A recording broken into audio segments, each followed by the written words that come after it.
ನೋಡಿದ್ರಲ್ಲ ಸರ್ ಪಾಪುಗ ಈಗೆಲ್ಲ ಇಲ್ಲೇ ಇದೆ ಸರ್. ನಾವು ಕಾರ್ಪೊರೇಷನ್ ಸ್ಟಾಫ್ ಎಲ್ಲ ಕರ್ಕೊಂಡು ಇಲ್ಲಿ ಬಂದಿದ್ದೀವಿ ಅವ್ರ ಮನೆಗೆ, ಪಾಪು ಅವ್ರ ಮನೆಗೆ ಮಾತಾಡ್ಸಕ್ ಬಂದಿದೆ ಸರ್. ಪಾಪು ಆರಾಮ ಐತೆ ಸರ್. ಇಂಜೆಕ್ಷನ್ ಅದು ಮಾಡ್ಯಾರ ಸರ್. KMC ಒಂದ್ 4 ಇಂಜೆಕ್ಷನ್ ಅದು ಮಾಡ್ಸ್ಕೊಂಡ್ ಬಂದಾರ.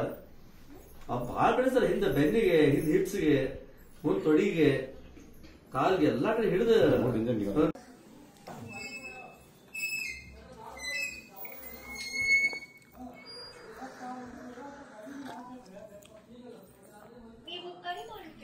ಇಷ್ಟೆಲ್ಲ ತೊಂದರೆ ಆಗಿದೆ ಅಂತ ಹೇಳಿದ್ರೆ ಮತ್ತೆ ನಾಡ್ದು ಬರ್ತೇನ್ರಿ, ಅಚ್ಚಿ ನಾಡ್ದು ಬರ್ತೇನ್ರಿ ಅಂತ ಹೇಳ್ತಾನ ಸರ್ ಫೋನ್ ಮಾಡಿ.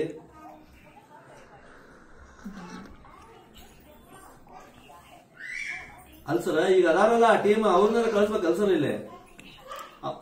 ಅವ ನಾಳೆ ಬರಂಗ ಸರ್, ನಾಡ್ದು ಬರ್ತೇನೆ ಸರ್, ಅಚ್ಚಿ ನಾಡ್ದು ಬರ್ತೇನೆ ಸರ್ ಅಂತಾನ ಸರ್ ಅವ. ಸ್ವಲ್ಪ ಹೇಳಿ ಸರ್ ಅವ್ರು.